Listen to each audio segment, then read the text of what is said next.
Hi there! Ang saya-saya dito. Nandito tayo sa Glasgow, Scotland. Barrio Fiesta. Dami-dami. Libo-libo ang tao. Pero we have two nurses sa katabi ko. Anong name mo? Geraldine Do. Ikaw? Imelda Ju. Ikaw ngayon, nasubukan mo na ang MXT before. Opo, matagal na. Capsule, yung coffee. Pareho. Nagdadala ka here, ha? Opo. But you want to introduce it kay Ma'am Imelda. Opo. Ma'am Imelda is a nurse. Ngayon, nagwo-work siya pero retired na. Pero here, Nursing home. nursing home. So, yung mga may edad na ang tinaalagaan mo. And we don't want na siyempre magkaroon ng sakit tulad ng mga nandun, ano? And that is why gustong introduce sa'yo yung MX3. At saka wala kang maintenance, right? So, yan ang maganda sa'yo, yung ating MX3 capsule, 500 mg.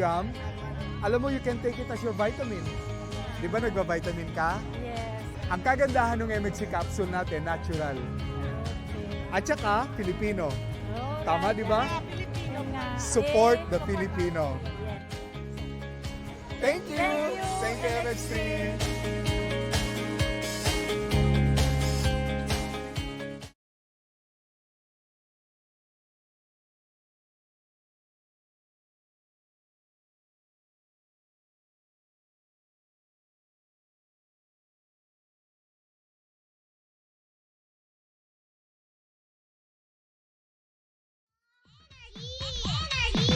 Lihim ng liham.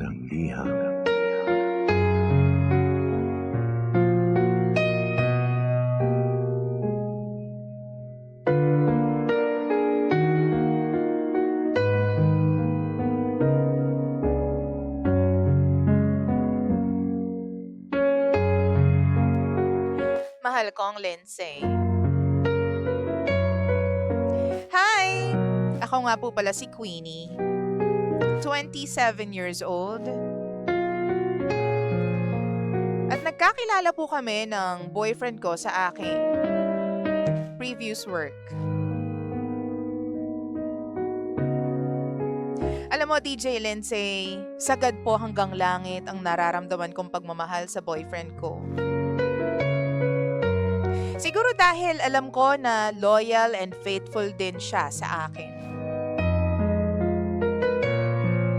Pero sabi nga nila, kapag sobrang saya ng relasyon, panigurado may darating na magpapaiyak at magpapalungkot sa'yo. Dumating na nga yun. Pumasok po sa training yung boyfriend ko. At doon po sa training na yon, inabot po yung 2nd anniversary namin. Sobrang hirap po ng training nila. Physically and mentally draining.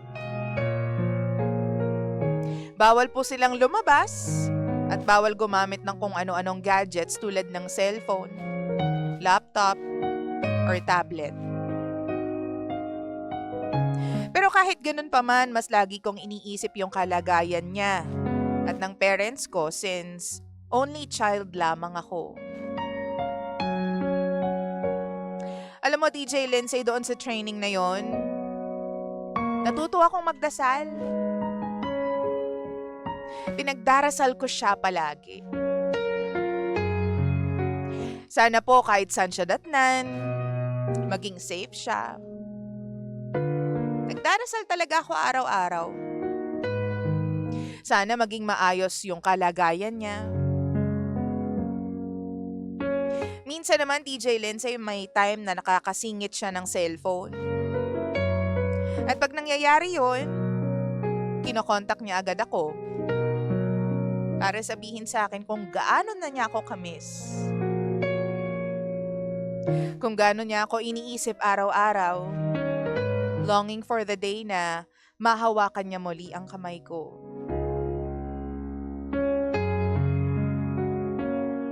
DJ Lindsay, masasabi kong smooth talaga yung training. At may tiwala ako sa kanya.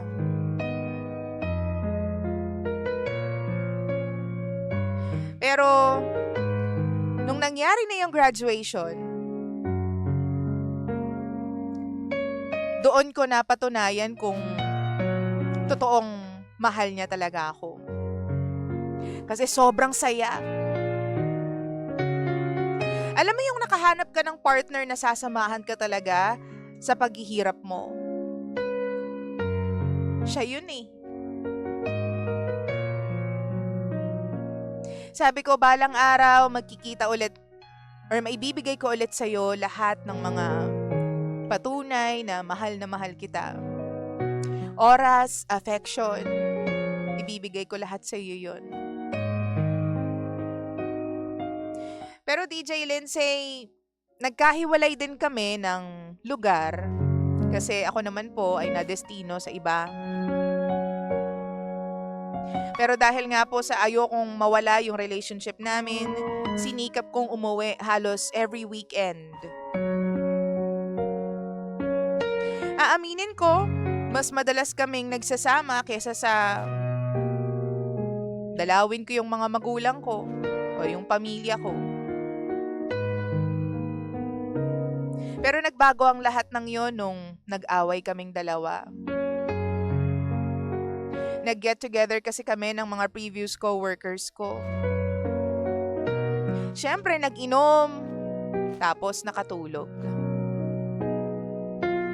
Nakalimutan ko na siyang i-update. Hindi ko na nasabi sa kanya kung anong ginagawa ko. Pagkagising ko, DJ Lindsay, napakarami niyang chat at galit na siya sa akin. Sinuyo ko siya hanggang sa napilitan akong magkita ulit kami. Para lang hindi na lumaki yung gulo. Para lang maging at peace na ulit kami. Pero habang magkatabi kami, DJ Lindsay, meron po siyang sinabi na akala ko biro lang. Sinabi niya sa akin na habang nasa training daw, meron siyang nakilala doon. At dahil super boring nga daw ng kanilang sitwasyon, siya madalas yung kausap. Siya yung napapaghingahan ng mga sama ng loob, kung kamusta yung araw niya. So, ano pa bang meron? Siyempre, alam ko na kung anong nangyayari.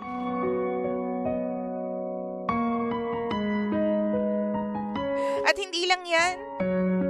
Minsan, dinadalaw pa raw siya nung babae. Lalo na kapag merong mga events or occasions. Alam mo, DJ Lindsay, kahit 100 beses ko yata tanungin kung meron bang nangyari sa kanilang dalawa, hindi naman siya aamin sa akin. Alam mo, sobrang nagtiwala ako sa kanya. Nagtiwala ako kasi palagi niyang sinasabi sa akin na mahal niya ako, nahihintayin niya ako.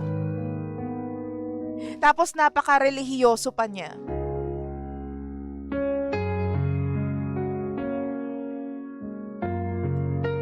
Ngayon hindi ko alam kung hanggang saan ba dapat pagkatiwalaan itong lalaki na to.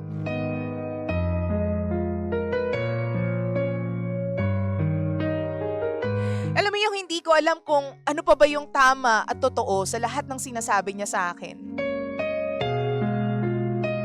Para sa akin kasi kapag niloko na ako ng lalaki, end game na. Kapag cheating na yung usapan, ay, aalis na ako. Kasi ako mismo, never akong nag-cheat. At never kong maiisip na gawin yon, lalo na sa kahinaan ng partner ko. Ang sabi pa nga, parang buntis daw yung babae, pero hindi niya raw sure kung sino ang ama.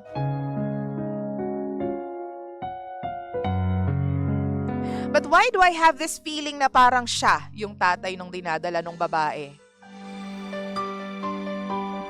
Bakit pakiramdam ko matagal niya nang ginagawa to sa akin pero ngayon lang siya umamin? Ano po bang kailangan kong gawin para mapatunayan na matagal na niya akong niloloko? Napakahirap lang, DJ Lindsay, kasi alam kong nagmahal ako ng lubos. Binigay ko ang lahat.